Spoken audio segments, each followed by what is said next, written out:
Chào mừng các bạn đến với AngoNews, nơi những mẫu xe chưa kịp mở bán đã bị đưa lên bàn mổ.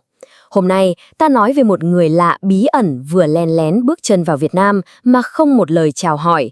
BYD Tai 3, SUV điện gầm cao, thiết kế hổ báo, công nghệ ngập đầu và được BYD cho thăm dò đất Việt theo kiểu ninja.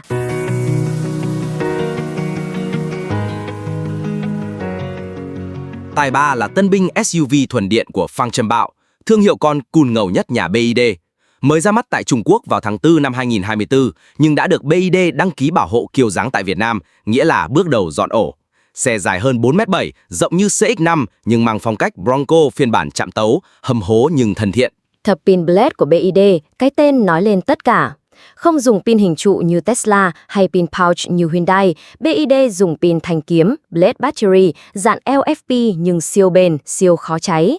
Thử nghiệm đầm xuyên bằng đinh vẫn không cháy, trong khi pin thường thì bốc mùi như lầu điện. Sạc nhanh 237 kW, đừng tưởng chỉ Tesla mới mạnh.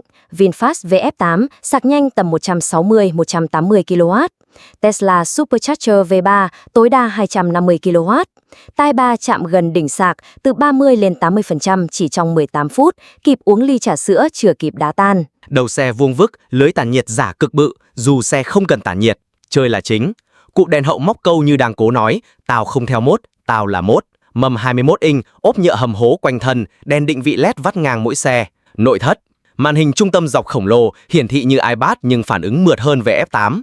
Có máy bay không người lái DJI tích hợp, điều khiển từ hệ thống xe, đi cắm trại xong bay flycam là chuyện nhỏ. So với VinFast VF7, VF7 giống sinh viên vừa tốt nghiệp, Tai 3 giống dân đi bụi công nghệ cao. So sánh thiết kế với Ford Bronco, cùng vuông vức, cùng hồ báo, nhưng Tai 3 là bản điện hóa giang hồ công nghệ. Jeep Avenger nhỏ nhắn và retro, không hồ báo như Tai 3. VF7 hiện đại, thể thao nhưng vẫn còn hiền hơn. Trên Xiaohongshu và Weibo, reviewer khen khung gầm chắc, tăng tốc nhanh, không gian rộng, pin ổn định.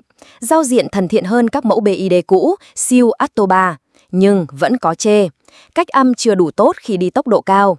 Phần mềm vẫn hơi BYD style, nghĩa là hay lỗi vặt, update liên tục.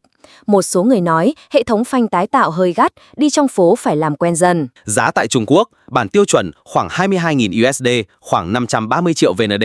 Bản cao nhất AFD khoảng 26.000 USD, khoảng 630 triệu VND. Nếu nhập về Việt Nam sau thuế, giá có thể nằm quanh 750-850 triệu, đúng tầm của VinFast VF7, Hyundai Kona Electric, MG ZS-EV. Nhưng so sánh tính năng thì VF7 không có AFD, không có drone, không có 600 km range. MG ZS-EV yếu hơn, pin nhỏ hơn. Kona Electric đẹp hơn nhưng đắt hơn và không thể hiện được chất chơi.